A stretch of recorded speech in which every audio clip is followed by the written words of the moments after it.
don't know what you want. I will find you. And I will kill you.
The film begins with Brian Mills, a retired CIA operative whose life now revolves around one person, his teenage daughter, Kim.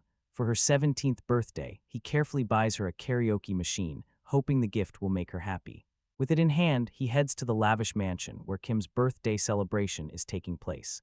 When Brian arrives, he runs into his ex-wife, Lenore, and it is immediately clear she is not pleased to see him there. Brian tries to stay calm, but his smile fades when Kim suddenly rushes past his gift and runs excitedly toward a horse her wealthy stepfather has given her. Watching his daughter's joy over someone else's present leaves Brian feeling quietly hurt and a little jealous. Later, Brian sits alone at home, looking through an old photo album filled with memories of Kim growing up. For a moment he smiles, lost in the past. Just then, his three old friends show up. They notice his mood and remind him that Lenore barely speaks to him or gives him any attention anymore. They tell him not to let it bother him. Since Kim is not with him, they decide to celebrate her birthday in their own way. Soon the conversation shifts to their old lives as agents, and the memories start flowing. During their talk, Sam Gilra offers Brian a temporary security job. A famous singer needs protection while going to a concert and returning home safely, and Brian agrees to help. The following day, Brian and the others escort the singer to the venue without any problem. While the concert is happening, Brian calls Kim from the security room and lets her listen to the singer performing over the phone. Kim enjoys it, and this small moment helps Brian convince her to have lunch with him. After the concert, Brian is escorting the singer back when a man suddenly attacks her, but Brian reacts instantly. With his training and experience, he takes control of the situation without panic and gets the singer safely back to her home. Once the job is complete, Sam hands Brian the payment, and the money is shared among the group. The next day, Brian waits for Kimberly at the lunch meeting, hoping to spend some time with her, but Kim does not come alone. Lenore arrives with her, and Brian quickly realizes this lunch has a purpose. Kim wants permission to travel to Paris with her friend Amanda. Because she is still underage, she needs Brian's signature on the consent form. Brian immediately refuses. To him, Kim is too young to travel overseas without proper supervision. But Kim sees it differently. She believes her father is only trying to control her and stop her from enjoying her life. The following day, Brian goes to the mansion owned by Kim's stepfather and gives Kim the signed consent letter. However, he makes it clear that his permission comes with rules. First, he will personally drive her to the airport. Second, she must call him as soon as she lands in Paris. Third, she has to call him every night, tell him how she is doing, and give him the exact address where she is staying. At the airport, Brian helps take Kim's luggage out of the car. While doing so, he notices something troubling, a map of Europe with several cities marked on it. In that moment, he realizes Kim has not told him the whole truth. She is not only planning to stay in Paris. She and Amanda intend to travel through multiple cities across Europe. Kim and Amanda eventually arrive in Paris, full of excitement and energy. They begin taking pictures of each other like carefree tourists. While they are enjoying themselves, a young man named Peter approaches them and offers to take better photos for them. He appears charming, helpful, and friendly, so the girls do not suspect anything. But while casually talking to them, Peter skillfully gathers important details, where they are staying, whether they are alone, and what their plans are. Back in the United States, Brian grows increasingly worried when Kim does not call him after landing, even though she promised she would. Meanwhile, Peter gives Kim and Amanda a ride to their apartment. As he drops them off, he carefully observes the building and memorizes the location. Once the girls go inside, Peter steps away and makes a phone call, revealing that his friendly behavior was only an act and that something dangerous is about to happen. Inside the apartment, Kim asks Amanda why her cousin did not come to pick them up from the airport. Amanda casually explains that her cousin is in Spain, which means the two girls will be staying in the apartment by themselves. Not thinking much of it, they put on music and start enjoying their time together. Brian, however, is far from relaxed. He keeps calling Kim, but she does not answer, and his worry turns into anger and fear. The next day, Kim finally calls him back. Brian immediately begins scolding her for ignoring his calls. But while they are talking, Kim suddenly sees something terrifying. Unknown men have entered the apartment, and they are dragging Amanda away. Brian instantly switches into survival mode. He grabs his briefcase, connects his phone to recording equipment, and starts asking Kim rapid, focused questions. He asks her who they met after landing in Paris. He tells her to stay calm, stay alert, and hide under the bed. Then he instructs her to describe everything she can see about the attackers, their hair, eyes, height, scars, clothing, and any detail that might help identify them. For a few tense moments, Kim hides and whispers what she can, but soon the kidnappers find her too. Brian can hear everything through the phone as they take his daughter. Then he speaks directly to one of the men. In a cold, controlled voice, he tells the kidnapper that if they release his daughter now, the matter will end there. But if they refuse, he will come after them, find them, and kill them. After the call ends, Brian sends the recorded conversation to Sam so it can be analyzed. Then he goes straight to the home of Kim's stepfather and demands help arranging immediate travel to Paris. While preparing to leave, Brian receives a call from Sam. Sam tells him the men on the recording were speaking Albanian. Using Kim's description, Sam identifies the main suspect as Marco, a dangerous figure connected to a human trafficking network. Sam explains that this group specializes in kidnapping young women and selling them. He warns Brian that he has only a very small window to find Kim, about 96 hours from the moment she was taken. After that, the chances of recovering her become almost impossible. As soon as Brian reaches Paris, he wastes no time. He goes directly to the apartment where Kim and Amanda had been staying. Inside, he searches the room carefully and finds the girls' luggage still there.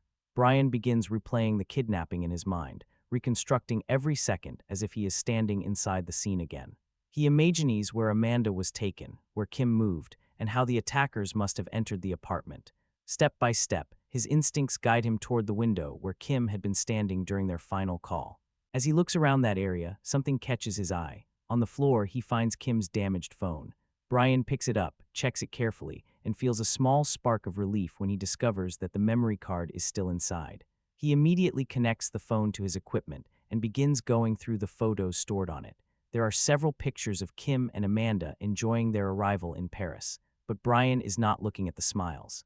He studies every background, every reflection, and every detail hidden inside the images. Then, in one photo, he notices something important: Peter's reflection. Brian zooms in and examines the picture closely. The image confirms what he suspected. Peter had deliberately approached the girls at the airport, acted friendly, and manipulated them into sharing a taxi with him so he could learn where they were staying. With his first solid lead in hand, Brian contacts an old acquaintance named Jean, a man connected to French intelligence. Brian asks for help finding the Albanians responsible for the trafficking ring.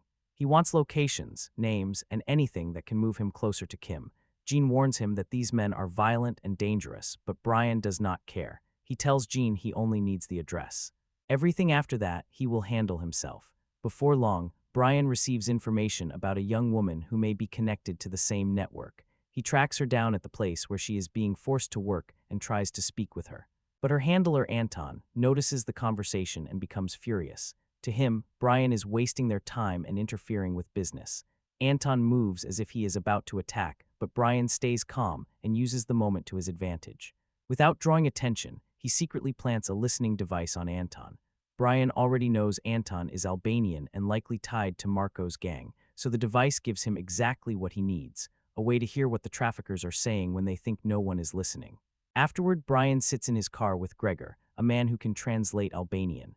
As Anton and his associates talk, Gregor listens and explains the conversation. Their words reveal valuable details about the gang's movements, their operation, and a man who may have useful information. Brian learns that the Albanians are connected to a construction site and may be gathering there. Once he has what he needs, Brian tells Gregor to get out of the car and hand over his dictionary. Then Brian heads toward the construction site alone. When he arrives, he watches a crowd of people gathered outside a trailer, waiting in line. Rather than draw attention, Brian blends in with them and takes a ticket from the person at the entrance. Following the trail further, Brian eventually reaches a hotel and books a room. His focus now shifts to a jacket that may be connected to Kim. He needs to find out whether it belongs to his daughter and what that clue can tell him. While he is there, Jean calls and asks to meet him somewhere public. But Brian is no longer sure where Jean's loyalty lies. Something feels wrong, and he refuses the meeting. Jean then tells Brian that his chief has ordered Brian's arrest. As the conversation continues, Brian realizes the French authorities are trying to track his phone and locate him. Acting quickly, he uses a clever trick to stop them from pinpointing his position. He knows he cannot afford to be captured now, not when Kim is still missing. The girl in the hotel room wakes up, and Brian immediately questions her about the jacket. He stays focused and listens closely, knowing even the smallest detail might point him in the right direction. Using what she tells him, Brian follows the trail to another location. When he arrives at the house, Brian takes out a visiting card with Jean's name on it and decides to deceive the man who answers.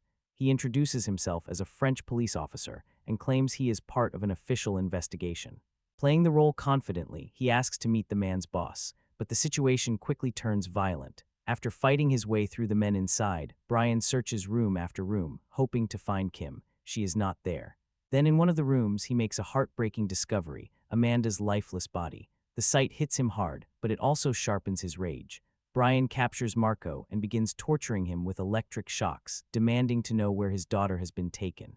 Marco finally breaks and reveals that Kim has been sold to a man named Patris St. Clair. Brian then goes straight to Jean's house and confronts him. He demands to know whether Jean had any involvement in the kidnapping or the trafficking operation. Jean pulls a gun on him, but Brian is already one step ahead. He calmly reveals that he removed the bullets from Jean's weapon earlier. Before Jean can react, Brian disarms him and knocks him unconscious. Using Jean's identity, Brian gains access to an exclusive party hosted by St. Clair. At first glance, the event appears elegant and high class, but Brian quickly senses that it is only a polished mask hiding something much uglier. Beneath the building, in the basement, young women are being auctioned like merchandise. Brian moves deeper into the operation, and then he sees the one thing he has been fighting toward since the beginning. The final girl brought up for sale is Kim. The sight fills him with fury. Brian pulls out a gun, aims it at the man controlling the auction, and forces him to buy Kim no matter the price. But things go wrong, and Brian is captured. When he wakes up, he finds himself suspended from a pipe, with Patris St. Clair standing before him. Brian tells him he is Kim's father. Patris shows no sympathy. To him, this is nothing personal, only business. He coldly explains that Kim has already been sold and that the sale is final. Patris orders his men to kill Brian and starts to leave. But before going, he gives away one last crucial piece of information. Kim is being taken to a boat leaving from the bay. That is all Brian needs. Brian escapes, reaches the boat, and begins cutting through the guards one by one. On board, he discovers that the kidnapped girls are being delivered to a wealthy sheik. Refusing to stop, Brian fights his way through the vessel, taking down every man standing between him and his daughter. At last, he finds Kim.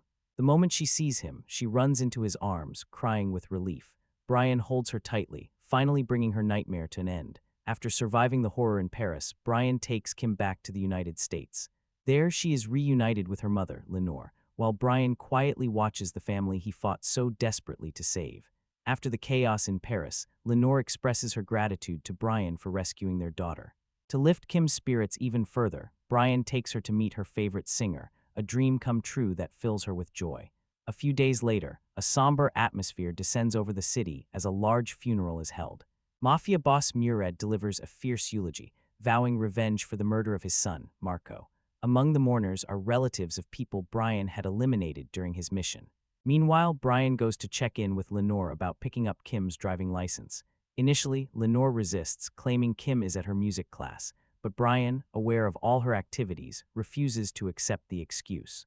Eventually, Lenore admits that Kim is actually with her boyfriend. She tries repeatedly to reach Kim by phone, but the teenager is enjoying her time with Jamie and ignores the calls. Suddenly, there's a knock at the door. Jamie opens it to find Brian standing there. After a brief, tense introduction between the three, Brian takes Kim with him. Recognizing that he will be leaving the city soon, he begins teaching her how to drive, spending some quiet father-daughter time together. During their lesson, he asks why Kim hadn't told him about Jamie. She admits she feared he might overreact. When she asks how he discovered the relationship, Brian reveals that Lenore told him. But Kim quickly realizes that Lenore doesn't know Jamie's address, leading her to the chilling conclusion. Brian must have installed a GPS tracker to know where she was. Wasting no time, Brian calls Sam and instructs him to investigate Jamie's background, ensuring he can trust the young man around Kim. Meanwhile, in Paris, Jean is suddenly ambushed at gunpoint. The Mafia has discovered the visiting card Brian had used at Patris St. Clair's house and assumes Jean is helping him. They begin torturing Jean to extract every piece of information he knows about Brian. Initially, Jean stays silent, refusing to betray Brian. But when they threaten the safety of his family, fear overcomes him and he divulges all he knows. Back in the United States, Lenore tells Brian about a planned vacation to China with Kim, an attempt to mend their strained relationship, but Stuart canceled the trip unexpectedly. Seeing an opportunity, Brian, who is about to travel to Istanbul for work, invites Lenore and Kim to join him. Lenore says she will think about it. That evening, Brian's friends tease him, suggesting not only that Lenore will come along, but maybe she'll even reconsider their relationship. When Brian arrives in Istanbul, he is surprised to find both Lenore and Kim have made the trip. He takes them to a luxury hotel, showing them their room. Unbeknownst to him, Albanian operatives have also entered Turkey, hunting for Brian. Preparing for whatever may come, he retrieves his briefcase and fills it with weapons. Brian decides to check on his family. Lenore, exhausted, wants to rest, so he takes Kim out to enjoy some father-daughter time. The next morning, the Albanian gang arrives in Istanbul, and Murad convenes with his men. Meanwhile, Brian gears up for the day, slipping a small device into his sock and securing his briefcase back in the hotel cupboard. As he moves through the hotel lobby, he notices a suspicious man watching him. Brian's instincts scream danger. Lenore and Kim arrive shortly after. The three plan to visit the market, but Kim suddenly claims she wants to stay behind. While driving with Lenore, Brian realizes they are being followed. He instructs her to get out at a nearby shop and gives her the address of a taxi stand to return safely to the hotel. He also tells her to alert hotel security and to open the door for no one. Confused and concerned, Lenore protests, but Brian doesn't have time for explanations. Once she is safely out of the car, Brian takes control of the vehicle and speeds off. The Mafia realizes Brian is aware of their presence and intensifies their pursuit. As the chase escalates, Brian calls Kim, warning her that danger is coming for her as well, and tells her to hide in the closet immediately. The receptionist, secretly working with the Albanian gang, hands over Kim's room number. The Mafia starts searching the hotel for her, but she is nowhere to be found. Cornered and running out of options, Kim makes a daring escape, climbing out of her window and moving across to the next hotel room to evade capture. Just as Kim is about to climb into the next room, one of Murad's men spots her shoe near the outside ledge. He rushes to the window and looks out, but Kim reacts quickly enough to slip inside before he can see her. She escapes his view by only a second. Meanwhile, the Albanians have successfully captured Brian and Lenore and bring them directly to Murad. Back at the hotel, Kim hides inside a cupboard, holding her breath as the men search the room. One of the attackers opens the first cupboard door and checks inside, but finds nothing. Before he can continue searching, a gunshot echoes from somewhere else in the hotel. The noise distracts him, and he leaves to investigate. The situation inside the hotel becomes more chaotic. The Mafia members kill the security guards, and the hotel staff, realizing something serious is happening, activates the emergency alarms. While all this unfolds, Brian is locked inside a room, tied up and helpless for the moment. But he still has one advantage. He manages to reach the small device hidden in his sock, the smartphone he secretly placed there earlier. Brian tries calling Sam first, but Sam does not answer. With no time to waste, Brian calls Kim instead. He tells her to get his briefcase and gives her the code to open it. Once she has access, he instructs her to take out the map. Brian then gives her a strange but precise set of instructions. He tells her to pull a shoelace from one of his shoes and use it as a measuring guide on the map. First, she must draw a circle with the hotel as the center point. Then she must draw another circle using the market as the center. After that, he tells her to take one of the grenades from the briefcase and throw it into a parking garage. The explosion will allow Brian to hear the sound and judge how close she is to his location. Kim follows his directions, terrified but determined. Brian then tells her to look at the places where the two circles intersect on the map. To narrow it down further, he asks her to check the wind direction by watching the flags on nearby rooftops. Once she figures out the correct direction, Brian tells her to take a gun from the briefcase and make her way to the rooftop at the easternmost point. At the same time, Murad confronts Brian face to face. He shows him photographs of the men Brian killed in Paris. Then he reveals a photo of Marco and tells Brian that Marco was his son. Brian explains that Marco kidnapped his daughter and that he did what any father would do to save his child. But Murad has no interest in excuses or truth. To him, only revenge matters. Wanting Brian to suffer, Murad hangs Lenore upside down and leaves Brian trapped there, forced to watch her slowly die. Before Murad leaves, Brian calmly reassures Lenore that Kim is safe. Soon after, Murad receives a call informing him that Kim has escaped the hotel. Furious, he sends more men after her. Brian begins fighting against the ropes binding him. It takes effort, pain, and patience, but he eventually frees himself. He rushes to Lenore, carefully gets her down, and saves her before it is too late. Meanwhile, Kim reaches the rooftop and waits for her father's next instruction. After getting Lenore down, Brian calls Kim and tells her to set off a grenade. She does as he says, and the blast reaches Brian's ears. From the sound, he realizes Kim is close to where he is being held. He tells her to move east. Kim sets off another grenade, and this time the Albanians hear it too. Brian then instructs Kim to drop the gun down through a vent so he can retrieve it. She follows his order, and Brian gets the weapon. After that, Brian and Kim manage to reach a taxi. They take the keys, and Brian sets a 5-minute timer on Kim's phone. He marks the U.S. Embassy as the destination and tells her that if he does not return with Lenore before the timer ends, she must drive straight there. Brian then tracks the Mafia members and sees them forcing Lenore into a van. He opens fire, trying to stop them, but they manage to escape with her. Furious but unable to chase them immediately, Brian returns to Kim. She starts the car, but a police officer moves to shoot her. Brian arrives just in time and takes him down before he can fire. Brian tells Kim to drive. She is scared and worried about her mother, but Brian promises her that he will bring Lenore back. The police soon learn that an officer has been killed, and a chase begins. Brian and Kim race through the city with police vehicles following close behind. After a dangerous pursuit, they finally reach the courtyard of the U.S. Embassy. Brian tells Kim she will be safe there until he returns. Kim asks what will happen to Lenore, and Brian assures her that he will get her mother back. Then he leaves, determined to end the threat against his family once and for all. Using his memory of the route and the sounds he heard while captured, Brian traces Murad's hideout to a busy market area. Inside, Lenore is being threatened, and one of the men prepares to harm her. Brian finds the correct building and moves in without hesitation, killing the guards protecting the place. The Albanians realize Brian has found them and quickly move Lenore to another location. Brian follows, pushing through every man in his way. After a brutal fight through the hideout, he finally comes face to face with Murad. Brian gives him one final chance. He tells Murad to walk away and live the rest of his life. But Murad refuses and tries to attack. Brian reacts instantly and kills him. With Murad gone, Brian rescues Lenore and ends the revenge mission that had followed them from Paris to Istanbul. 3 weeks later, life appears peaceful again. At a diner in Los Angeles, Brian, Lenore, and Kim celebrate Kim passing her driving test. They sit together, drinking milkshakes and enjoying a rare calm moment as a family. To Brian's surprise, Kim's boyfriend, Jamie, joins them. Kim jokingly warns her father not to hurt this one because she really likes him. For a moment, everything feels normal again, but that peace does not last forever. The story continues in Taken 3, where a new problem begins. A group of mafia men breaks into a man's house and kidnaps him.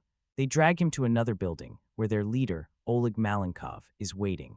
The kidnapped man has no idea why he has been taken or what they want from him. Oleg is searching for a safe inside the man's office, but the safe can only be opened with a password known by the man. Under pressure, the man is forced to unlock it, but when the safe opens, everyone is shocked to find it completely empty. Oleg becomes furious and immediately calls his boss, demanding the money he believes is owed to him. One day later, Brian is in a shop, carefully choosing a stuffed panda as a gift for Kim. At the same time, Kim is at home taking a pregnancy test. Moments later, she looks at the result and discovers that she is pregnant. Brian suddenly shows up at Kim's apartment, clutching the stuffed panda he had carefully picked out for her birthday.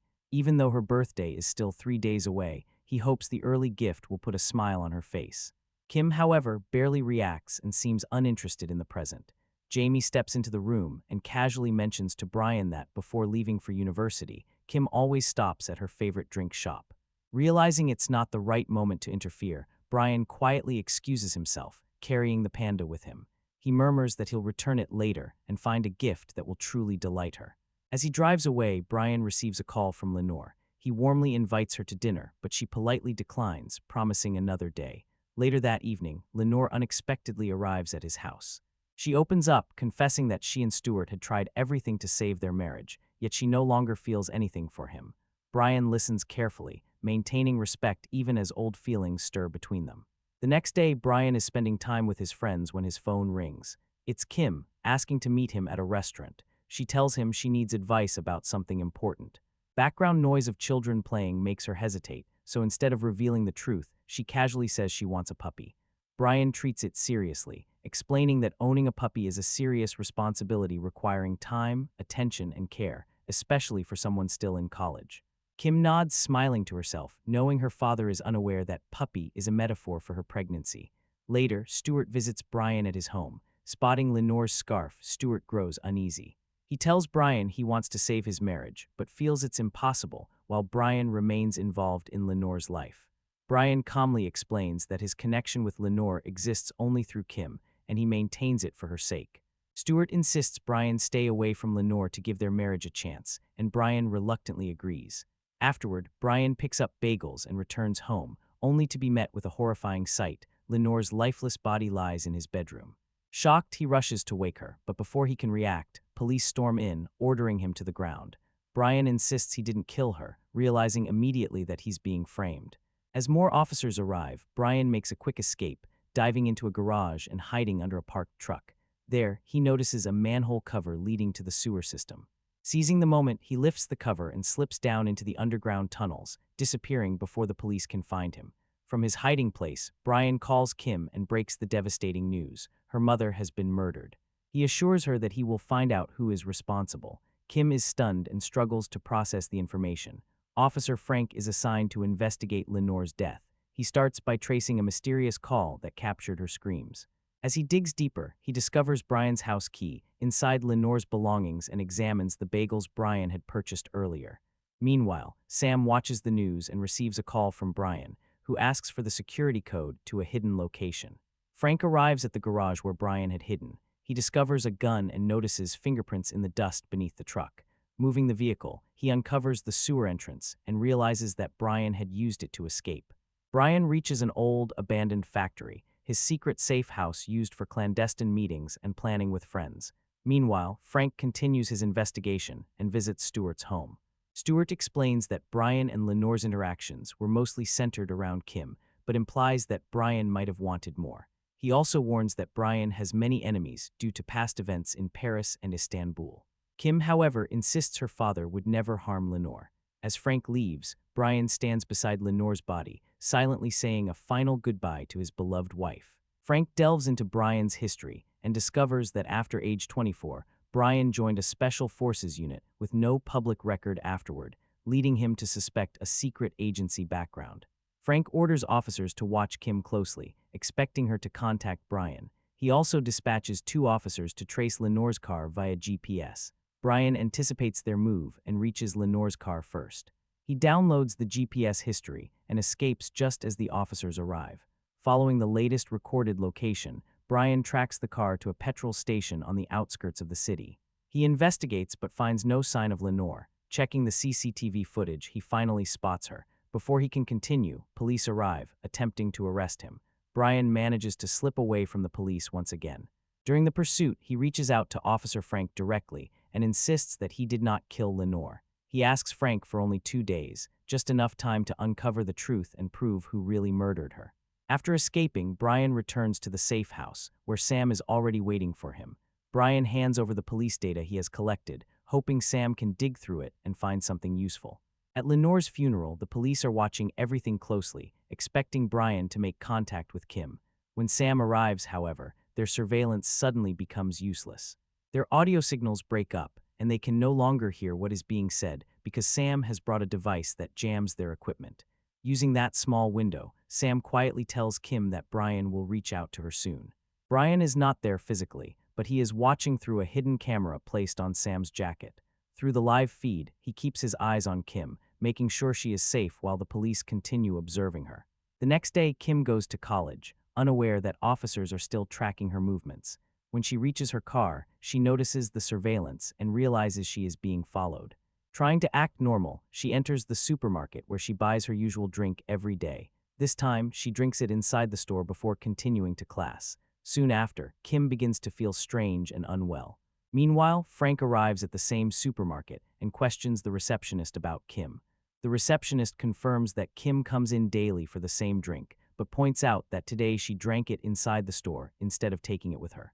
Kim then contacts Brian and finally tells him the truth: she is pregnant. Brian immediately tries to steady her emotions, telling her not to panic. He assures her that they will first survive the situation they are trapped in, and after that, they will decide what is best. Kim tells him she is inside the science building. Brian instructs her to go into the bathroom, stay there, and not move until he reaches her. Kim, overwhelmed by everything happening around her, says it does not feel real.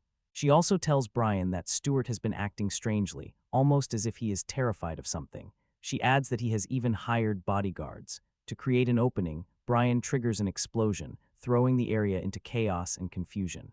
While everyone is distracted, he uses the panic to escape. At the same time, Stuart prepares to leave with a large amount of cash. Brian follows him, but another vehicle suddenly rams into Brian's car and knocks it off the road.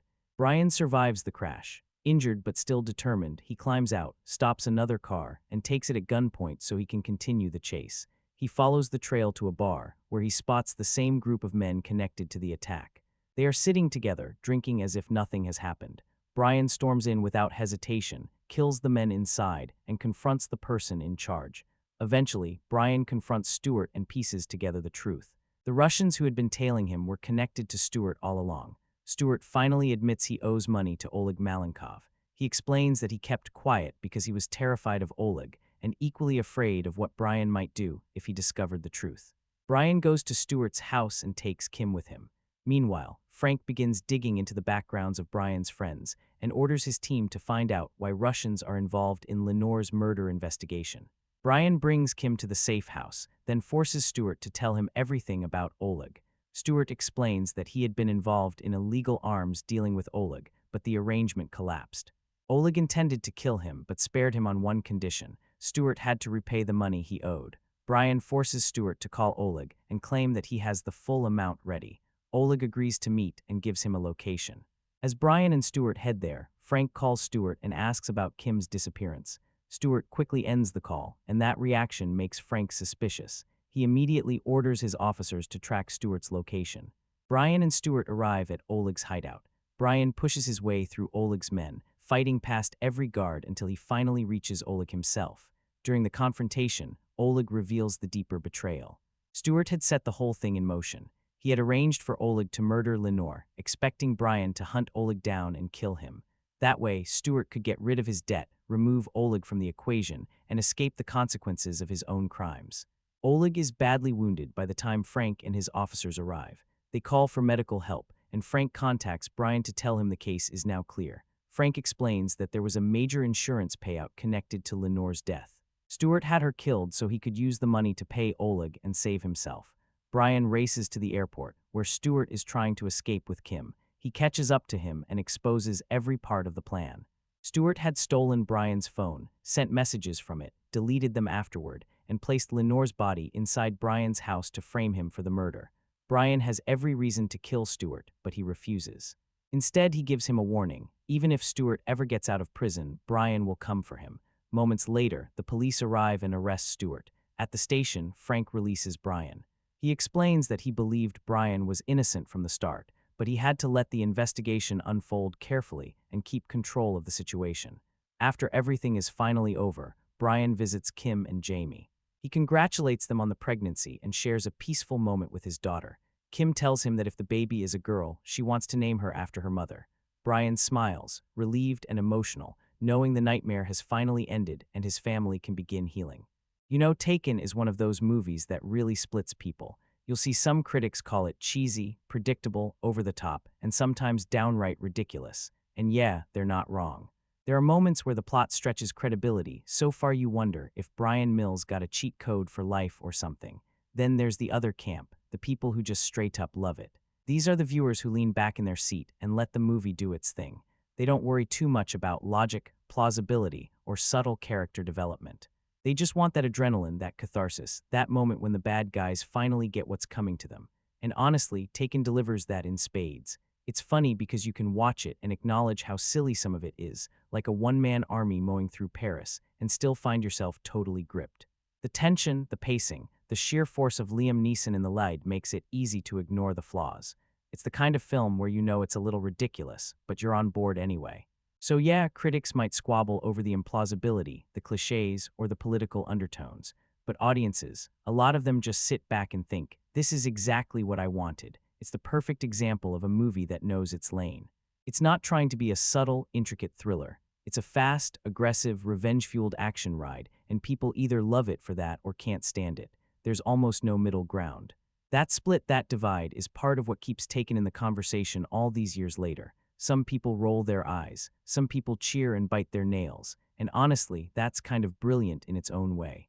With Taken, a big part of the appeal is not really suspense in the traditional sense. I mean, sure, there's tension. Brian has a limited amount of time, his daughter is missing, the situation is horrifying.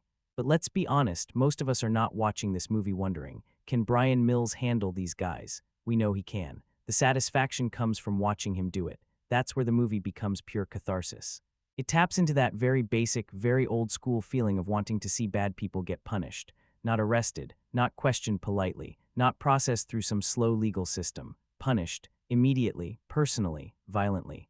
And that is exactly what Taken gives you. The villains in this movie are not written with layers or tragic backstories. They are disgusting, predatory, and cruel. The film makes them as easy to hate as possible, so when Brian starts hunting them down, the audience doesn't really sit there debating the morality of every punch or gunshot. You just want him to keep going. There's something almost comic book-like about that, not in the colorful superhero sense, but in the exaggerated moral simplicity of it. The world is dark. The bad guys are monsters. The hero is wounded, angry, and unstoppable. And for 90 minutes, that simplicity feels strangely refreshing. It's not realistic, it's not subtle, but it scratches a very specific itch. Because in real life, situations like this are terrifying partly because people feel helpless. Systems are slow, evil hides, justice doesn't always arrive cleanly or quickly or at all. Taken flips that helplessness into fantasy. What if the father wasn't powerless? What What if he had the training, the contacts, the rage, and the nerve to walk straight into hell and start dragging people out by force? That's the emotional fantasy of the movie, and maybe that's why people forgive so much of the nonsense. The impossible escapes, the convenient clues, the one-man army action, it all becomes part of the ride. You're not watching Brian Mills because he's realistic. You're watching him because he represents the version of justice the audience wants in that moment. Fast, brutal, no paperwork. For some viewers, that's too shallow. Fair enough. But for others, it's exactly the point. Taken is not asking you to study it like a serious social drama. It is giving you a release valve, a rough, angry, violent little fantasy where the worst people in the room finally meet someone worse than them. And sometimes in a movie like this, that's the whole pleasure. The funny thing about Taken is that it's not a movie built on mystery, but it's still weirdly rewatchable. You already know the setup. You already know the phone call. You already know Brian Mills is going to land in Paris and start reducing the local criminal population one room at a time. There's no big twist you're waiting to rediscover. No hidden layer that suddenly changes the movie on a second viewing. And yet, it still plays. A lot of that comes down to how clean the movie is. It doesn't overstay its welcome. It gets in, sets up the family tension, throws Kim into danger, and then lets Liam Neeson go to work. There's a certain efficiency to it that makes it easy to revisit. You're not committing to some bloated action epic. You're watching a sharp, nasty little thriller that knows exactly what people came for. That's also why the first Taken still feels like the strongest one. The sequels may have expanded the brand, but the original had the freshness. Back then, Liam Neeson suddenly becoming this late-career action icon was still surprising. That was part of the fun. You weren't just watching Brian Mills hunt traffickers. You were watching an actor people didn't necessarily associate with this kind of brutal, no-nonsense action completely on the roll. Once that surprise was gone, the formula became harder to stretch. The first film has the simplest emotional engine. A father's daughter is taken, and he has a tiny window to find her. That's it. No overcomplicated franchise mythology, no need to escalate everything into bigger and louder territory. The original works because it is direct, personal, almost primitive in its appeal, and of course the success of it made sequels inevitable. You can almost feel the industry looking at this movie and going, wait, Liam Neeson can do this. Suddenly Brian Mills wasn't just a character. He was a brand, a very particular kind of brand. Older, serious, emotionally bruised, and extremely dangerous when pushed. But even with the sequels, the first Taken is the one people remember most clearly. It has the iconic phone call. It has the cleanest premise. It has that first-hit energy where everything feels sharper because the audience hasn't seen this version of Neeson before. So yeah, it's rewatchable. Not because it's deep, exactly. More because it's satisfying in a very immediate way. You put it on, and within minutes you know what lane you're in. A little family guilt, a little paranoia, a horrible kidnapping, and then Liam Neeson turning Paris into a warning label. That's the legacy of the first movie. It didn't just launch a franchise. It changed how audiences saw Neeson. And whether you think the later films were necessary or not, the original still has that lean, angry spark that made the whole thing catch fire in the first place. At its heart, Taken is about one thing and one thing only: a father chasing down the people who kidnapped his daughter. Nothing fancy, nothing subtle, just a retired CIA agent, a kidnapped teenager, and a ticking clock that won't wait for anyone. Brian Mills isn't just a dad here, he's a force of nature. He's been out of the game for years, trying to live a normal life, reconnect with his estranged daughter, and keep his distance from all the violence he once knew.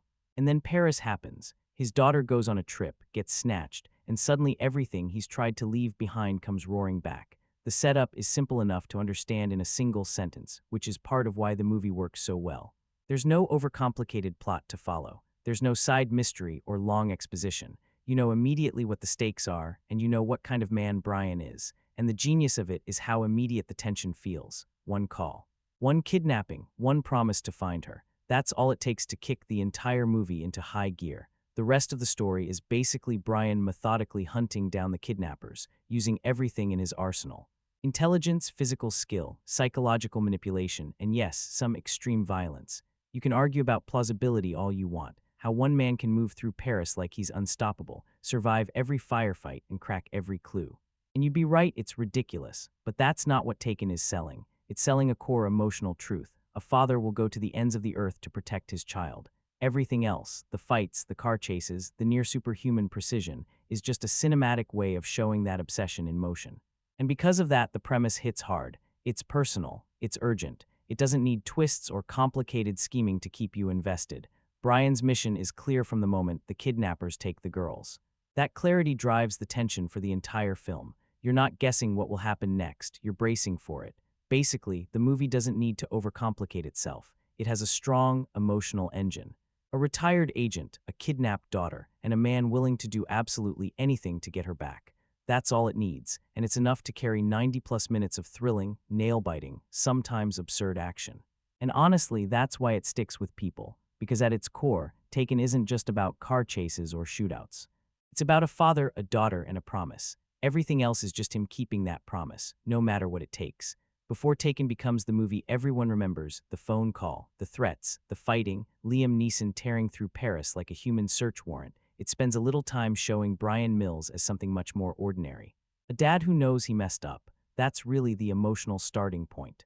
Brian isn't just some retired CIA guy waiting for an excuse to get violent. He's a man trying to repair a relationship with his daughter after years of being absent. His old job cost him time, it cost him closeness, and now he's standing outside the life he should have been part of, trying to find a way back in. You feel that awkwardness early on. He wants to be involved, but he doesn't really know how. He buys gifts, he shows up, he tries to be supportive, but there's always this invisible wall between him and Kim. She loves him, sure, but she's also living in another world now, a comfortable life with her mother and wealthy stepfather, where Brian feels more like a visitor than a parent. And that's what makes the Paris trip matter. To Kim, it's freedom. It's adventure, it's being young and finally getting to do something exciting. To Brian, it's a warning sign wrapped in a vacation brochure. He has seen the kind of world she hasn't. He knows how quickly things can go wrong. So when he hesitates, the movie doesn't present it as simple paranoia. It's fear, experience, maybe guilt too, because part of him knows he wasn't always there when she needed him. Lenore sees it differently. From her side, Brian is being controlling again. Too intense, too suspicious, too late maybe. And Kim, being young and excited, doesn't fully understand why her father is so worried. She just wants him to sign the paper and trust her. That little family tension gives the movie just enough emotional grounding before the action takes over. It's not deep drama, exactly. The characters are painted in broad strokes. Kim is naive, Lenore is frustrated, Brian is wounded and overprotective. But it works because the feelings are easy to understand. A parent wanting one more chance, a daughter wanting space. A father sensing danger but unable to stop it without looking like the villain. So when the kidnapping finally happens, Brian's mission isn't just about rescue. It's about every missed birthday, every absent year, every moment he wasn't there. This is his chance to prove that, when it matters most, he will show up. And honestly, that's why the violence has any emotional weight at all. Without that setup, Taken would just be Liam Neeson beating up criminals for 90 minutes. Which, to be fair, still has an audience, but the father-daughter angle gives it a pulse. It turns the action into desperation. Brian isn't fighting because he wants to return to his old life. He's fighting because his daughter is the one part of his life he cannot afford to lose again. All right, let's talk about that moment everyone remembers. You know the one, the phone call, the line.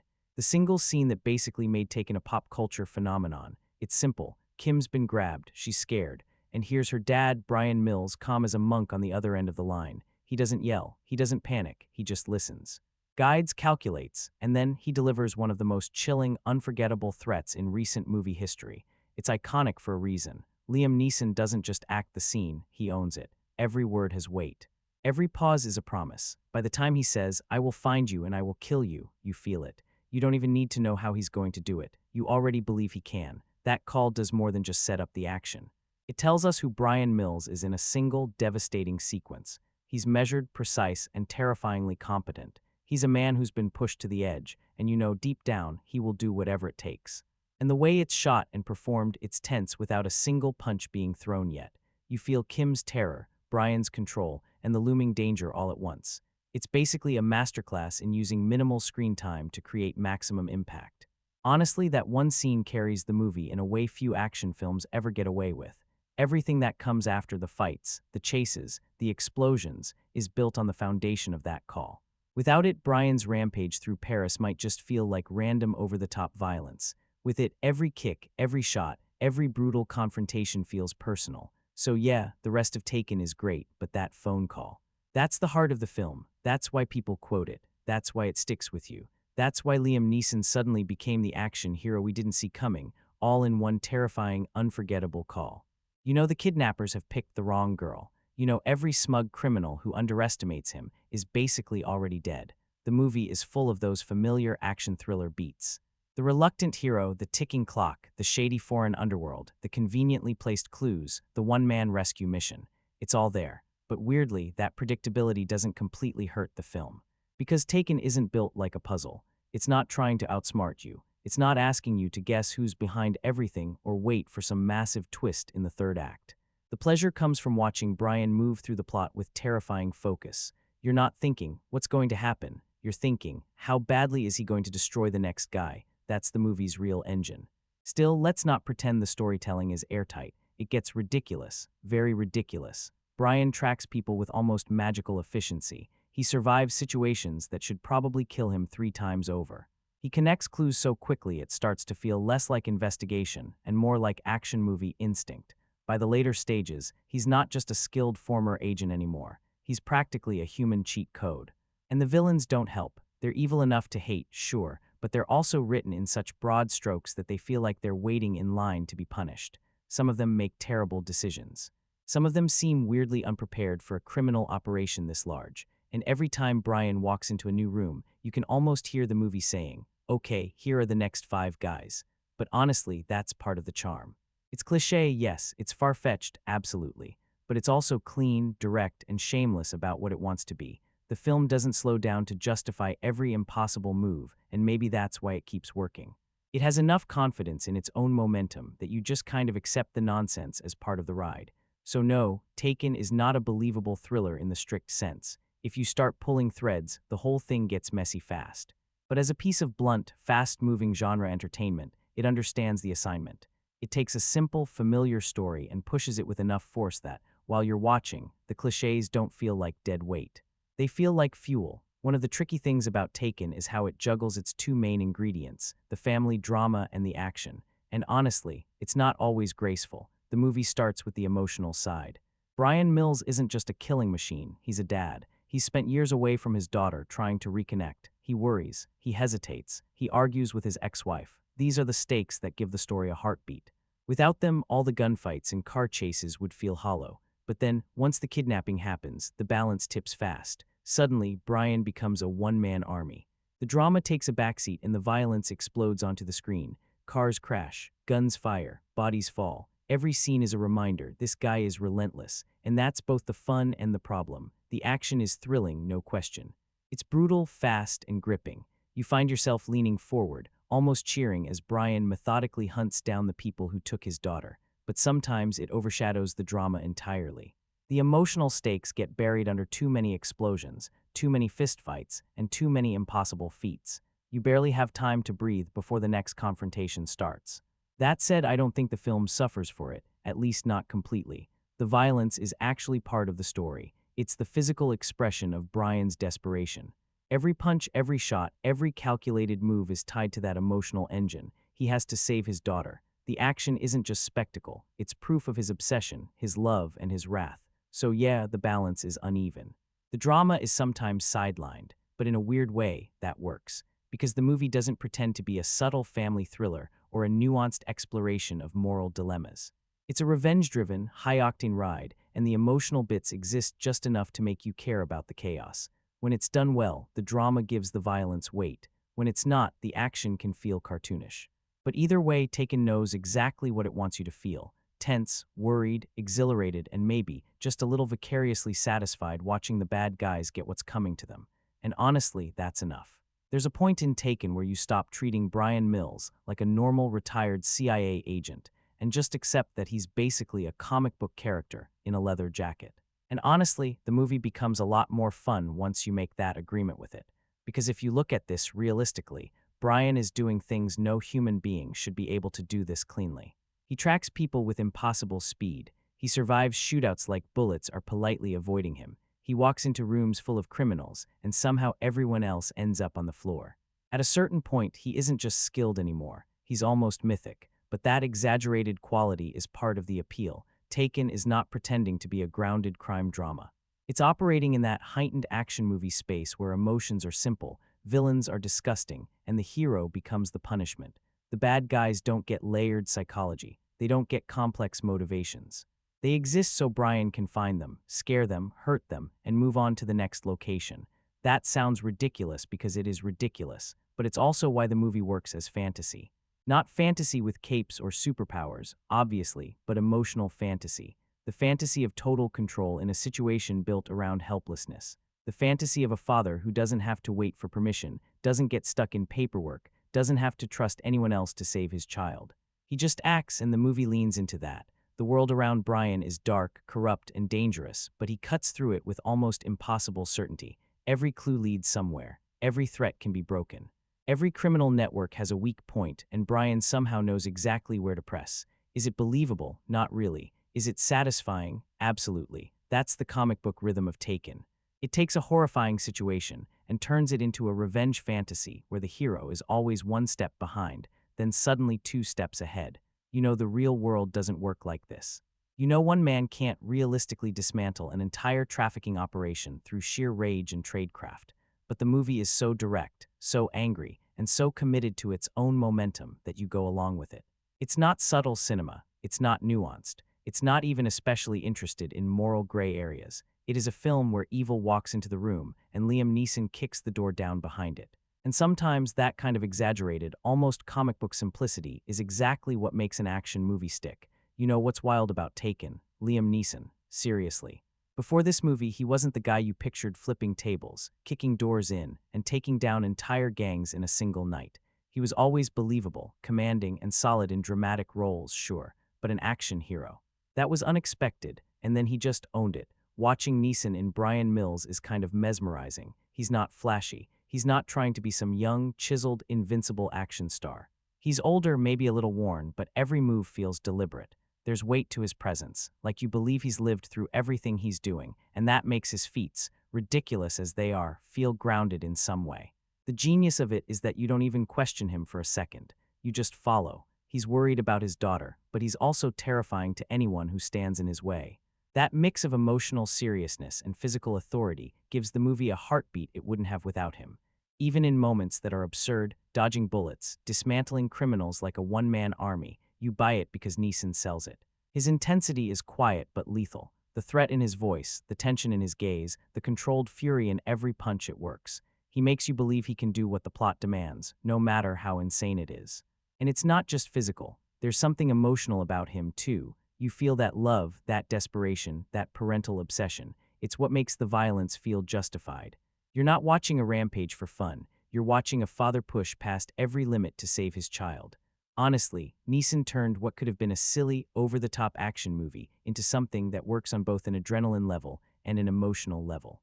The guy reinvented himself as an action hero in his 50s, and he made it feel completely natural. Without him, Taken would just be chaos. With him, it's brutal, tense, and for lack of a better word, completely believable in the context of its own world.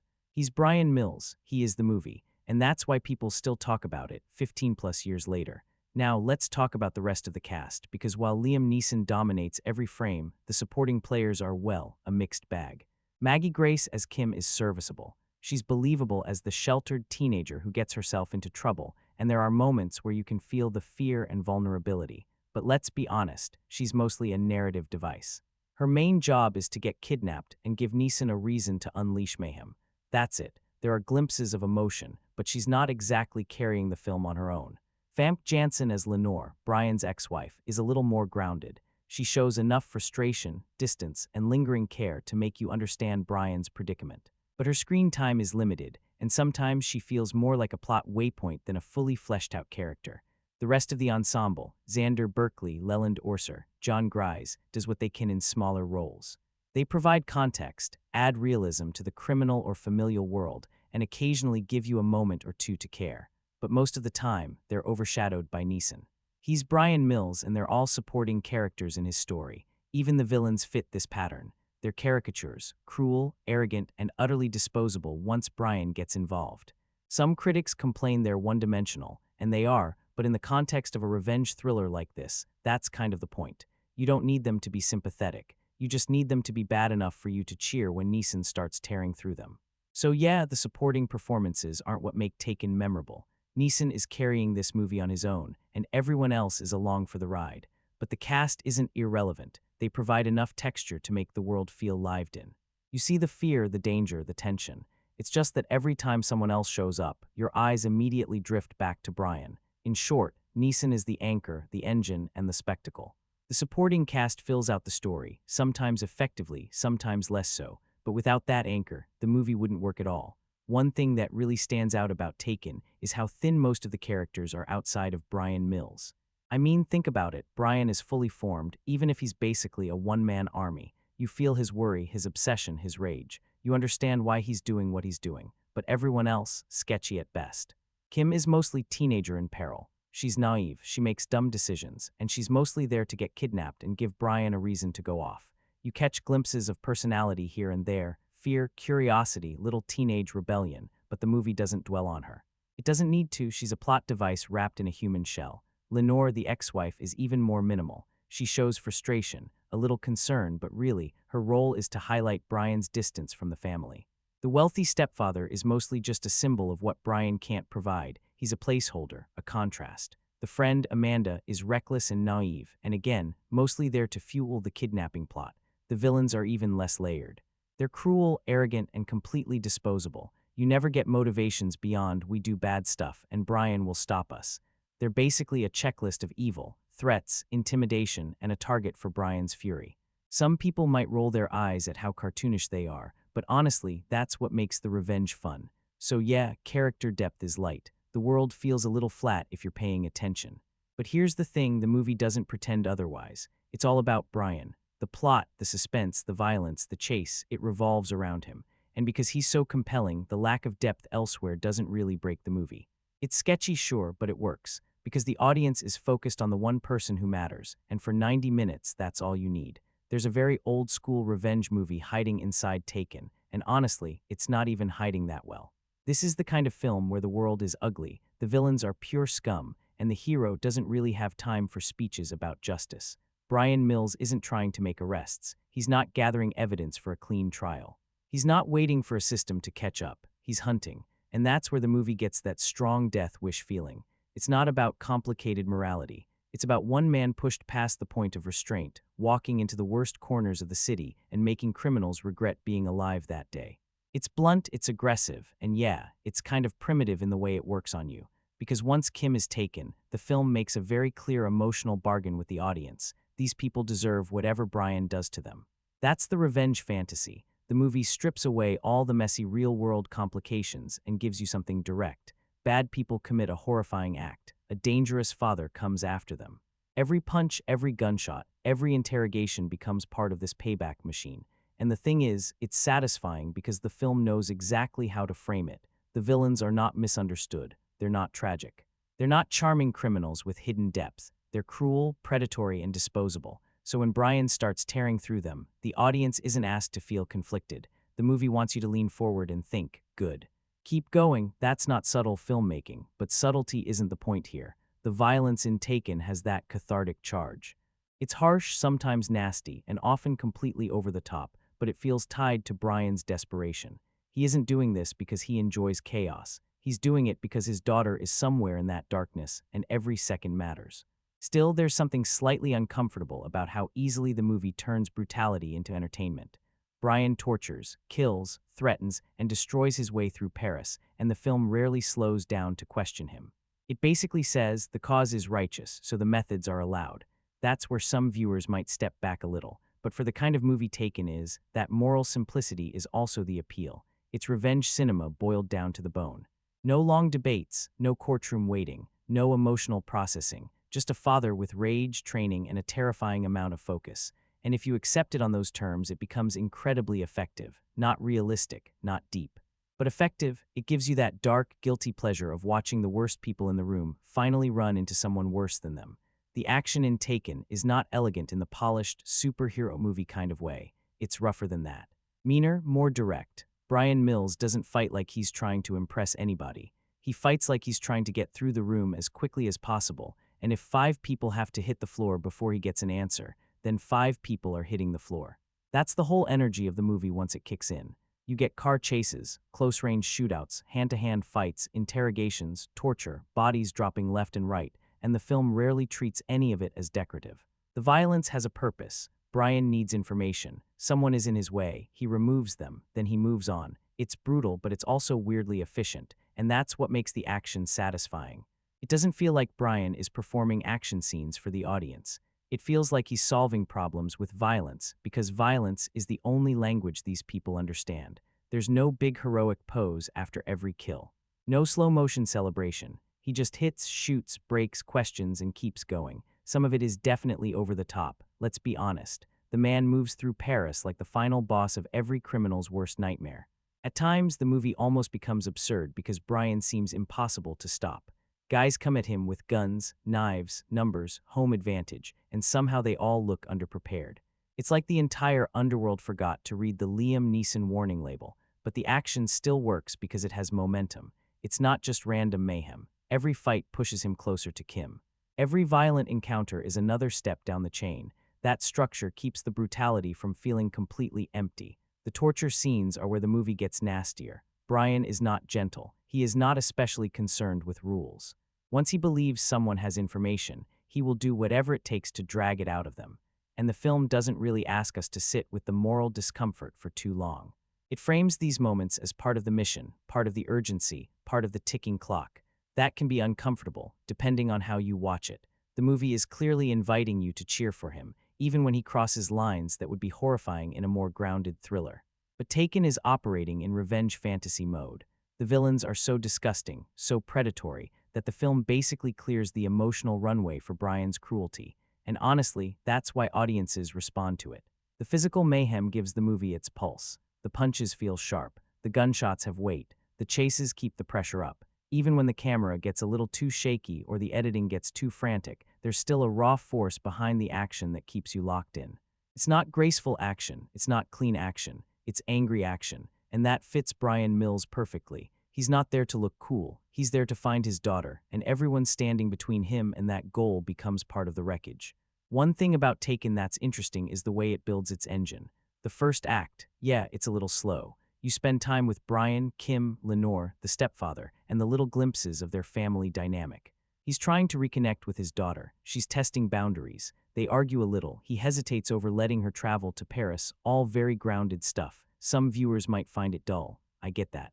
The first 30 minutes aren't non-stop chaos. You're not dodging bullets or watching cars crash yet. But here's the thing, it's necessary. You need that breathing room so that when things finally explode, you actually care. Otherwise, Brian kicking through a room full of kidnappers would just be empty spectacle. And then boom, Kim gets kidnapped. The pace shifts. The movie grabs you by the collar and doesn't let go. Suddenly, it's a race against time. Every scene has urgency. Every confrontation pushes Brian closer to his daughter. Car chases, gunfights, hand-to-hand combat. They come fast, furious, and non-stop. The tension ratchets higher with each moment, and it rarely lets up until the very end. That's what makes the pacing feel so smart. It's slow enough in the setup to give you context and emotional investment, then relentless once the stakes are real.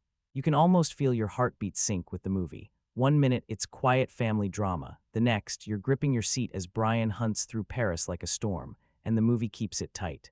At just over 90 minutes, there's no filler. It doesn't meander. Every scene is either moving the story, building tension, or delivering action. By the final act, the pace is almost punishingly fast, and that works because the audience has been primed. You're ready for it, you're invested, you're screaming along in your mind, "Get to her, Brian." So yeah, it's a slow burn at the start, but that's part of the fun. It sets the stage perfectly for the relentless momentum that makes Taken so gripping once the hunt begins. By the time it hits full speed, it's like a freight train you can't get off, and you wouldn't want to. Pierre Morel's direction in Taken is not exactly subtle, but that's also why the movie moves the way it does. He directs it like a pressure cooker. The first part is controlled, almost restrained. Brian is trying to be a father again, trying to fit back into a life that has mostly moved on without him. Morel doesn't rush that too much.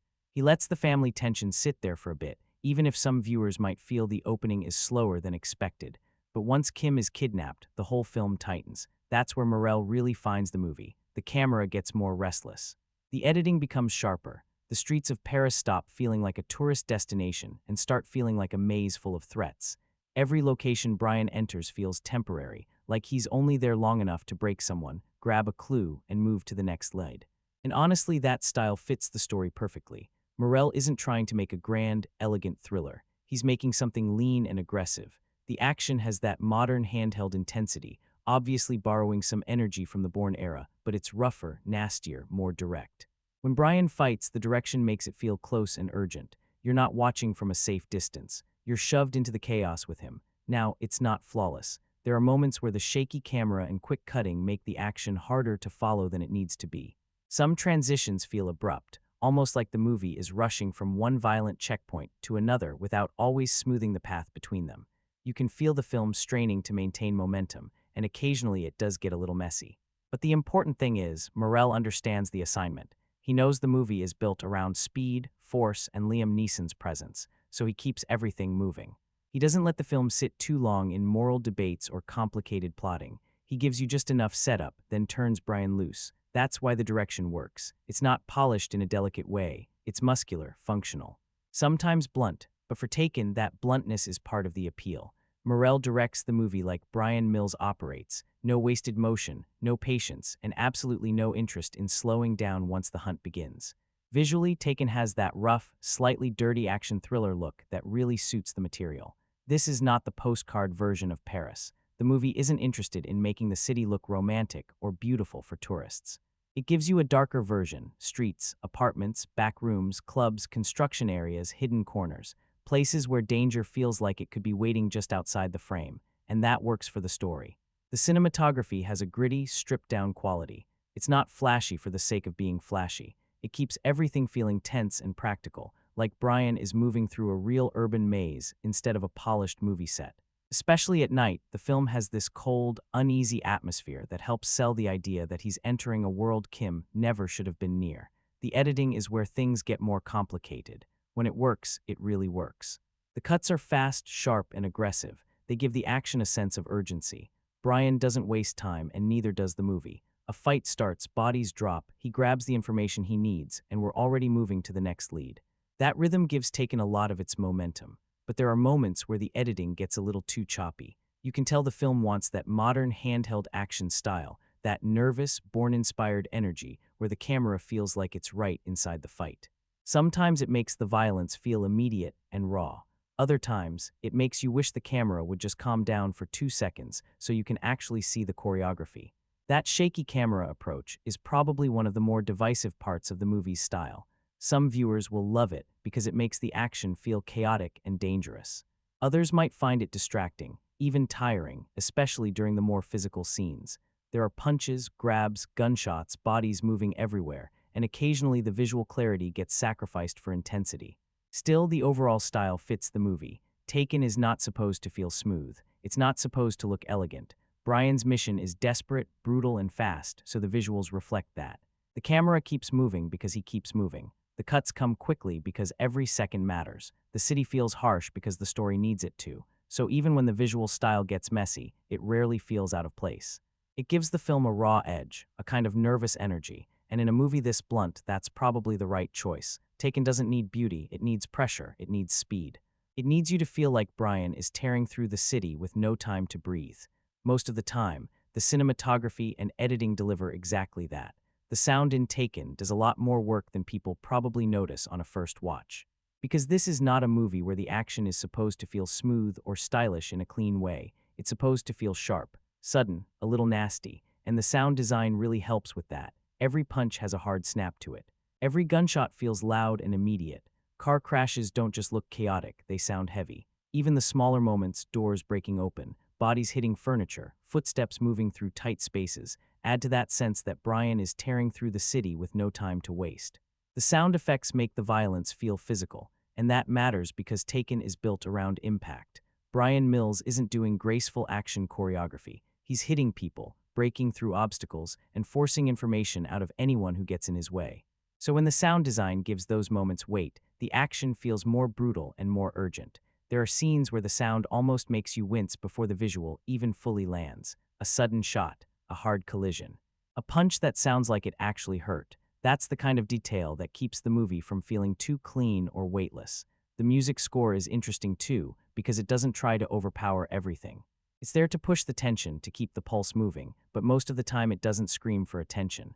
And honestly, that's probably the right choice. A movie like this could have easily gone too loud, too dramatic, too obvious with the music.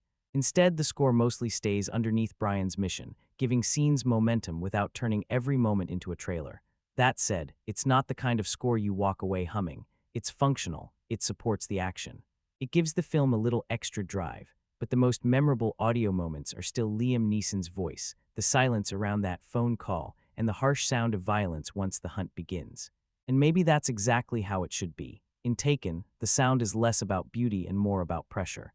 It's there to make every hit feel harder, every chase feel faster, and every confrontation feel more dangerous. The score gives the movie its pulse, but the sound effects give it its bite. And for a thriller this blunt, that bite is doing half the job. The villains in Taken are not written to be complicated. And honestly, the movie doesn't want them to be. From the moment Kim and Amanda are targeted, the film makes it very clear what kind of threat Brian is up against. These are not stylish criminals with charm. They're not clever masterminds with interesting motives. They're human traffickers, predatory, cold, and disgusting in the most direct way possible. That's important, because Taken needs the audience to hate them immediately. The whole revenge engine depends on it. If the villains had too much nuance, or if the movie spent time trying to humanize them, Brian's rampage would feel more morally complicated. But that's not the kind of film this is. It wants the bad guys to feel rotten enough that when Brian starts breaking through them, you don't pause and think, is this excessive? You think, good, next one. The human trafficking angle gives the movie its darkest edge. It takes what could have been a basic kidnapping plot and makes it feel more horrifying, more urgent, and more personal. Kim isn't just being held somewhere for ransom. She's being pulled into something much uglier, something that gives Brian's mission a ticking clock desperation. That threat does a lot of heavy lifting. It makes the stakes feel immediate. It gives the villains a level of cruelty that justifies the film's brutal tone. And it turns Brian's violence into something the audience can emotionally accept, even when he crosses lines that would be disturbing in a more grounded movie. But at the same time, the villains are definitely one-dimensional. They're arrogant, they're sleazy, they're underprepared in that classic action movie way where every criminal seems shocked that the hero is better at violence than they are. Some of them barely feel like people. They feel more like obstacles Brian has to remove on his way to Kim, and that can be a weakness if you're looking for a richer thriller. But for Taken, it mostly works because the villains are there to represent a nightmare. They are the dark world Brian warned Kim about. They are every fear he had about her leaving home, turned into something real and horrifying. The film doesn't explore them deeply because it doesn't care about their inner lives. It cares about the threat they pose. So yes, they're stereotypical. Yes, they're bluntly drawn. Yes, the movie uses them more as targets than characters. But they serve their purpose. They make the danger feel ugly enough and the revenge feel satisfying enough that you stay locked into Brian's hunt. In a more nuanced film, that might not be enough. In Taken, it's exactly the fuel the story is running on. All right, here's one of the more awkward parts of Taken, the way it paints Europe, and Paris specifically. The city doesn't look romantic, it doesn't feel safe. It's dark, dangerous, and full of people who, apparently, are just waiting for naive tourists to get themselves into trouble. Some critics have called it xenophobic or Europhobic, and yeah, I can see that. The Albanian traffickers, the shady neighborhoods, the general sense that outside America is a morally corrupt jungle, there's definitely a bluntness to it. But here's the thing, the movie isn't trying to make a political statement. It's not saying Americans don't leave your country, it's using Europe as a backdrop for a high-stakes thriller. Paris is a set piece. The foreignness, the danger, the cultural disconnect, they're all narrative tools to heighten tension and make Brian's task feel impossible. Still, you can't completely ignore it. There's a certain bluntness to the way the threat is framed. The bad guys are foreigners, the system is absent, and the city feels unforgiving. If you're sensitive to politics, it might make you raise an eyebrow. At the same time, though, it works in context. The story is about a father rescuing his daughter, not making cultural commentary. The tension relies on Brian being in a place that feels alien, hostile, and out of his control. And the filmmakers lean into that, probably knowing the audience will instinctively accept the danger. So yes, the film has undertones that might feel politically awkward, especially with how it frames crime and foreign locales. But in terms of the story, it's mostly functional. It creates a world where the stakes feel higher, the enemies feel threatening, and the hero has to operate outside his comfort zone. You can debate the ethics or fairness of that portrayal, and I won't argue with you. But for what Taken is, an adrenaline-fueled revenge thriller, it's using geography and culture to sharpen tension. That's it. Nothing more, nothing less. And honestly, as long as you're in it for the action, you can mostly shrug and let it play out. The city, the villains, the danger, they're all there to make Brian's hunt feel that much more intense. You can feel Taken borrowing from a whole shelf of action thrillers, but the strange thing is, it still has its own flavor. The most obvious comparison is probably Bourne. You see it in the restless camera, the quick editing, the close-range fights, the feeling that Brian Mills is always moving from one clue to the next before anyone else can catch up. He's not fighting like a polished movie hero. He's fighting like a trained operative who wants the situation finished in 5 seconds. But Taken is not really a spy movie in the Bourne sense. Underneath all that modern action style, it has much more of a death wish soul. This is a revenge film. A father is wronged, the system is too slow or too useless, and suddenly violence becomes the answer to everything. It's morally simple, maybe too simple, but that's also what gives the movie its punch. Bad guys do something horrible. Brian makes them regret it. Then you have the man on fire connection, which is hard to miss. A dangerous, emotionally damaged protector figure goes after the people responsible for taking a young girl. The difference is that Man on Fire feels heavier, more tragic, more soaked in grief. Taken is leaner, meaner, less interested in emotional poetry, and more interested in Liam Neeson kicking through the next door. There's also a little bit of frantic in the setup, an American moving through Paris, trying to uncover what happened, trapped in a foreign city where everything feels slightly hostile and out of reach. But again, Taken doesn't stay in mystery mode for long. It starts with confusion, then very quickly turns into pursuit. And honestly, you can even see why people compare it to Breakdown. Both films take a simple disappearance or kidnapping and build tension from that awful feeling of someone you love just vanishing.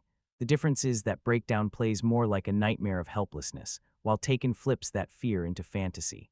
Brian is not helpless. Brian is the nightmare. The Bond comparison is there too, but mostly in the fantasy of capability. Brian can fight, shoot, track, interrogate, improvise, and survive almost anything. He doesn't have the tuxedo charm or the gadgets, but he has that same exaggerated action hero competence, where every problem eventually meets the exact skill he happens to possess. And then there's the whole Jason Statham-style flavor. Fast fights, nasty criminals, European locations, Luc Besson-style pulp energy. You can feel that DNA in the movie. It's violent, slick, and a little ridiculous in a way that almost dares you not to enjoy it. But what makes Taken work is that it doesn't feel like a simple copy of any one of these films. It takes the urgency of Bourne, the revenge fantasy of Death Wish, the protective rage of Man on Fire, the foreign city anxiety of Frantic, and the blunt action satisfaction of a Statham vehicle, then filters all of that through Liam Neeson's very specific presence. That's the key, because with a different actor, this could have felt like a cheap mashup of better movies. With Neeson, it becomes something oddly convincing. He gives the familiar pieces weight. He makes the borrowed rhythms feel personal. So yes, Taken is derivative, absolutely. You can spot the influences all over it, but it uses them well enough and with enough force that by the time Brian is tearing through Paris, you're not sitting there counting references. You're just watching the machine run. Let's be real for a second. Taken is not a movie you watch with a notebook or a lawyer on hand. It's the kind of film where you're actively encouraged to turn your brain off and just enjoy the ride. Everything about it screams, no overthinking allowed. Brian Mills is basically a one-man army. The bad guys are dumb, arrogant, and underprepared. The plot moves in exactly the direction you expect, and every scene is designed to keep your pulse racing rather than your neurons firing. And that's okay, because the movie knows exactly what it wants to be, an adrenaline-packed thrill ride where you root for one man to utterly dismantle a criminal network. There's no moral gray area to debate. No subtle social commentary you're missing, just action, tension, and satisfaction. Brutal, fast, relentless satisfaction. The fun comes from letting yourself go along with it. Every chase, every fight, every gunshot, every perfectly timed threat feels like a reward. It's pure catharsis. You're not analyzing plausibility. You're watching villains get their comeuppance, one by one. And somehow that's incredibly satisfying. And Liam Neeson makes it work. Even when things get ridiculous, and trust me, they do, you buy it because he's Brian Mills. You follow his logic. You feel his obsession. And it's impossible not to get caught up in the momentum. So yeah, if you're looking for a nuanced thriller, this isn't it. But if you're looking to kick back, hold your popcorn a little too tight, and watch a dad go full-on, no questions asked, rage-fueled hero, then Taken delivers exactly that. And honestly, that's a lot of the fun. One of the biggest reasons Taken hooks people isn't just the action, it's the pure catharsis. Think about it. The villains are disgusting, cruel, and unrepentant. They've done something truly awful, and then Brian Mills shows up. He doesn't talk much, he doesn't argue, he doesn't wait for the cops, he just goes after them, and watching that happen, it scratches a very specific itch. There's something almost primal about it. The movie taps into that simple, satisfying fantasy of justice served swiftly and decisively. You know the rules of the world here. If you do evil and Brian finds you, you're done. No excuses, no delays. That's a relief to watch, especially in a world where bad things often go unpunished. And the escapism is just as strong. For 90 minutes, you're not worrying about bills, work, or politics. You're following one man on a mission, and the movie makes it easy to sink into that world. Every car chase, fight, and showdown is a little burst of adrenaline. You don't have to analyze every plot hole, and you don't have to question the logic. You just lean back and feel the tension, the stakes, and the payoff. That combination of adrenaline and emotional satisfaction is why people keep returning to Taken. Even if you've seen the film a dozen times, there's a thrill in watching Brian cut through the obstacles, make bad people pay, and inch closer to his daughter with every move. It's simple, it's direct, and it works. The movie doesn't apologize for its fantasy of justice. It leans into it, and that's what makes it such a satisfying ride. You come out a little breathless, a little exhilarated, and a lot relieved that, for 90 minutes, the bad guys got exactly what they deserved. That's why Taken isn't just an action movie. It's a full-on escape, wrapped in catharsis and adrenaline, and it knows exactly how to deliver it. What's interesting about Taken is that it didn't just become a hit movie. It changed the direction of Liam Neeson's career almost overnight. Before this, nobody was really looking at Neeson as the next big action franchise guy. He was respected, sure. He had presence. He had gravitas. But Taken suddenly gave audiences a completely different version of him. Older, serious, emotionally wounded, and absolutely terrifying when pushed too far. And once that worked, of course Hollywood noticed. The first movie was strong enough, popular enough, and memorable enough to turn Brian Mills into a franchise character. That's kind of wild when you think about it, because the original film is so simple. It doesn't feel like it was designed with some huge cinematic universe in mind. It's not overloaded with sequel hooks or mythology. It's just one father trying to save his daughter. But that simplicity became the brand. Audiences knew exactly what they were getting. Liam Neeson, a personal threat, bad guys making a terrible mistake, and Brian Mills using his skills to dismantle them. That formula was easy to sell, easy to recognize, and honestly, easy to enjoy. Now, whether the sequels were necessary is another conversation. For a lot of people, the first Taken is still the cleanest and most effective one. It has the shock of the idea. It has the iconic phone call. It has the freshness of seeing Neeson step into this type of role and completely own it. The later films could repeat the ingredients, but they couldn't fully recreate that first impact. Still, you can't ignore what the original accomplished. It gave Liam Neeson his own action identity. It proved that a lean, mid-budget thriller could hit hard with the right star and the right hook. And it opened the door for a whole run of Neeson-led action movies, where he became this older, dangerous, reluctant protector figure. That's the real franchise impact of Taken. It wasn't just about Brian Mills coming back for more sequels. It was about creating a new screen persona for Neeson, the man with a calm voice, a haunted face, and the ability to ruin a criminal's entire week. And honestly, that legacy is bigger than the franchise itself, because even if someone hasn't watched all the sequels, they know the idea, they know the phone call, they know the threat. They know that if Liam Neeson says he's going to find you, you should probably start making peace with your life choices. That's when a movie stops being just a movie and becomes part of pop culture.